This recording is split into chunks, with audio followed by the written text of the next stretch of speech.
See, I've now learned to wait before doing my intro so that the loading screen ends in a reasonable time. Hi guys, and welcome to another video. So, at the end of the last episode, well no, sorry, not at the end of the last video. In the last video, I messed up. I did something really stupid. I thought that the video went really well. However, I completely forgot to read all of the dialogue that was going on during that quest, the stuff that Zayri and us were talking about. And it was actually kind of interesting stuff as well. I'm hoping I'm not going to get in a bad habit here where I just get used to ignoring it all till the very end and then forgetting like I did yesterday. So anyway, I'm going to read out directly from the wiki what that stuff was and talk about it very briefly. So while we were in the mission, we say that the Jade Sea hasn't changed much since I last saw it. I wonder when it will begin to thaw. To which Zayri replies, some believe it's already beginning to thaw, deep below the surface. Who knows how long it will take before the seas are as they should be once more. And as we continue on through the mission, he elaborates and he says, perhaps when the afflicted are finally gone, the lands will begin to heal faster, one can hope. Perhaps the ministry will even be able to bring the Luxons back into the fold. I can't abide a person who stands by and does nothing. Okay, maybe that next bit's on a little bit of a different topic. And then he says at the end, these must be the last afflicted here. Even though they're right in front of me, I can only see past them to what comes next, which of course means fighting more afflicted. But yeah, what he talks about here, well, two things really to talk about. First, with the thawing, melting Jade Sea. Yeah, we kind of talked about that a little bit in factions. There are a few pools you can see, and in fact, when you're doing the mission with Kanaxai, the deep, when you're down there, you actually see some guys like busting out of Jade and stuff. There definitely do seem to be hints that it's thawing, and definitely by Guild Wars 2 it will have thawed, which is very interesting as the movement of the world states. I like the idea that they say that it's because the afflicted corruption's still about, that it kind of hasn't made as much progress over these past 9 years. I really like that idea, because now it's like, okay, we finished with Wind of Change, and once we're done with that, now we can expect some rapid changes to happen, which of course we won't really see as the players. And the other thing is, he kind of hints there at how he doesn't like how the Luxons are just standing by with the Ministry of Purity's campaigns against the afflicted and to help heal Cantha. These are the vassal states, the Kurziks and the Luxons. So yeah, not everybody's really happy with their involvement right now in the Ministry of Purity. As we go forward, we'll kind of find that they don't really agree either. Anyway, so we'll speak to Zayri and continue on, hard mode only. He says, this is our last battle, really, here on the Jade Sea, but it won't be easy. See here again, right? He says, on the Jade Sea, as if we're on the Jade Sea right now. Yeah, you see, it just sounds like they've written the dialogue without knowing really where it was going to be used. Anyway, the afflicted have amassed, apparently, in incredible numbers at the Silent Surf. Other members of the Ministry of Purity are travelling there as well. We'll need a large show of force if we're to win this battle. It's almost as though the afflicted know that their backs are against the wall, and all they can do is desperately lash out like this. It's a futile effort though. For the good of everyone, we will put them to rest. Will you fight with us? Yes, we'll win this together. I like this idea that the afflicted are kind of grouping up, and it kind of hints at them being semi-intelligent, which is a really interesting thought to me, because they never really were presented as such during the actual factions campaign. The best way to go from here, by the way, not Seafarer's Rest, go from Unwaking Waters. You can get there a bit quicker if I remember correctly, which is always a good idea. Also, Wiki lists another kind of exploit, like shortcut thing you can do on this quest, which I've never done before and hadn't heard about until I checked the page just before filming today. So I'm going to try it off the bat. If it means we fail for the first time, then hey, whatever, it doesn't matter. But I will try it out. It could be interesting. Hopefully, it shouldn't mean that any of the dialogue gets skipped. At least I wouldn't think so. If it is, then I can just read it later or put it in the description or something like that. I do not happen to know that the dialogue for this particular quest, it's another defend one, so most of it's just Zayri crying about how we need to fight and it's our last breath, and dialogue like that's always a little bit weird and a little bit off, because you could be absolutely owning the mission, but the dialogue always acts as if you're about to be destroyed. It's always quite funny. I mean, like for instance, actually here, speaking of the Jade Sea, when you complete the Berea Seabed mission, that defense encounter there, if you remember, the book that you can read later. Oh my god, I've just realised we never read out all of that Dungeon series book stuff. Wow, I need to do a video about that. Holy shit, we never read that out in the end. That's crazy. But yeah, in the book there for factions, it like describes it as, oh, this was one of the hardest fought battles I've ever had.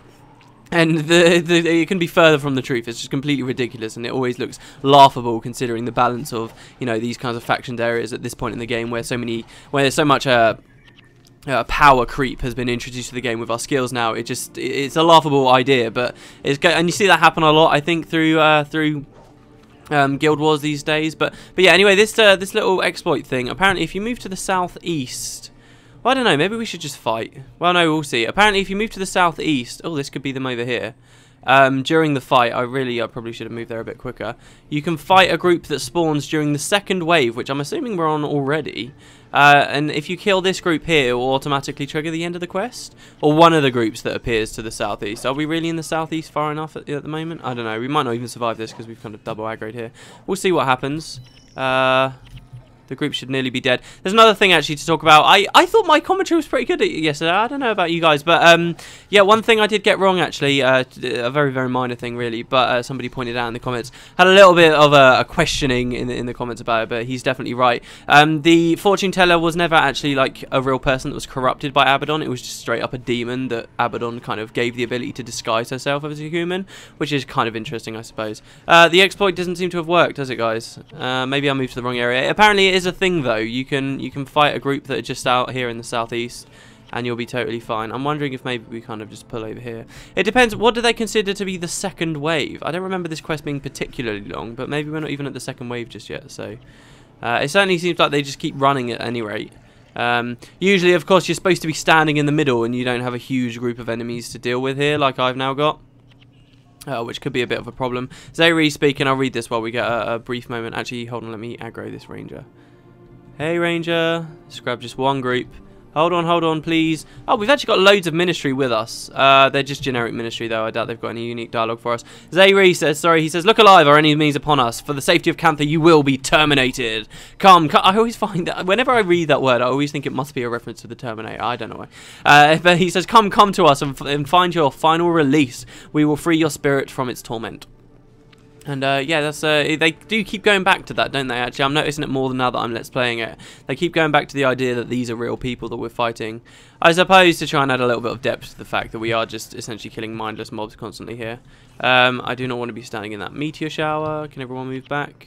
I don't want to just aggro too many groups here. We're actually doing really well. Don't underestimate the ministry. They're actually very, very powerful. I'm not sure whether it's the same. Oh, I can't directly see their level. I think they often have quite high levels as well, like significantly higher, which is interesting actually, because a lot of allies in this game are always reserved at level 20 and you never really see them get any higher than that. However, the Ministry of Purity do become much higher level than that, and maybe I'll talk about that a little bit later as well.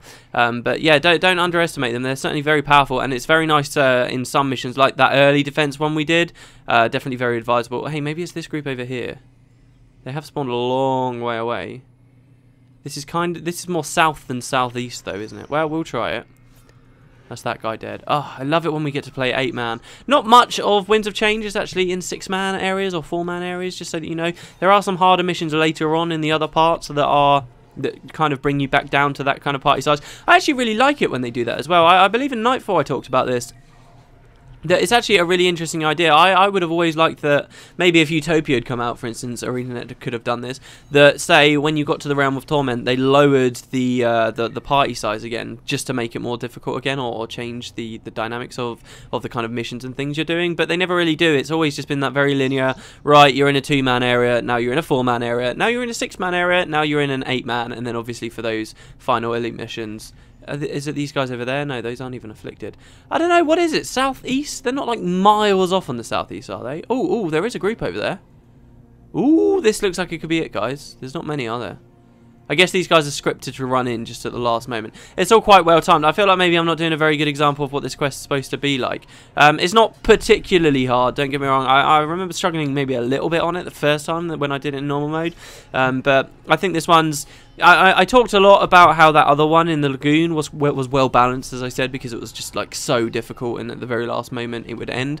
I actually happen to think this one's a bit more balanced, where it's slightly easier now, and... because really that means that you're going to keep having fun as you're playing through it, instead of just sort of... Well, I don't know. See, it depends. Do you really want a good challenge or what? Anyway, there you go. That does look like that was the mob. So that's finished the quest for us. I don't know if that means Zayri's going to not have anything else left to say or what. I think we may have had it all, actually. That could be all the dialogue. He says, come to us and find your final release. We already read that. Impossible. There's still more of them. No matter. We will take all that come. Fight on. They may have numbers, but we have justice. The ancestors are on our side. The dialogue there is a little bit cheesy, maybe. Maybe I'll give you that. But, oh, look, the ministry don't follow you around anymore, so they're kind of just hooked over there. In which case, yeah, I think we're pretty much done here, guys. Let's move on out. I told you this one wouldn't be that long.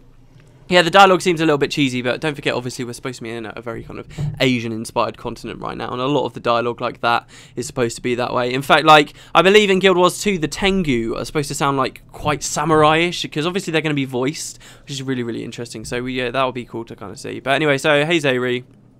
He says, the Jade Sea's cleansed. We're finally at the end of our task. The next battle will be our last against the Afflicted. Will it really? Are you ready? Yes, sure. Alright, so I guess I'll see you guys next time. I wanted to talk a little bit about microtransactions this episode, actually, because a blog post came out, and they've announced that you can trade... You can buy with real-life money gems, which can then be traded for money, and vice versa. So you literally can just buy gold directly off of ArenaNet. They've got a few nice ideas about saying, oh, well, this is going to stop people having to go to third parties who just bought in all chat and stuff, which I can see, but I also think this is going to be something a lot of people are upset about, how they can just buy their way to having really powerful cool items. However, at the same time, don't forget about the karma system. I think that now I can see why they've got the karma system in the game, because now all those unique, really prestigious rewards can be achieved through karma instead, which obviously can't be bought with real world money. So they get the best of both worlds, really. So I guess that's kind of what they're going for there. I think I might wait a little while and see what other people have to say, though, before sticking my foot in it and saying something stupid, I guess. But yeah, that's kind of going on. Let me know what you guys think, I guess. And yeah, I'm gonna go film Guild Wars 2 Daily. I hope you guys enjoyed the video. I'm also gonna do a lore blog post today, hopefully. 3 videos. Yeah, that's right, very busy. But yeah, I hope you guys enjoyed the video, and I will see you next time. Oh, for the record, yes, we did miss a little bit of dialogue where I did the exploit, so actually there is some dialogue right at the end. I feel so bad for doing this, Jesus.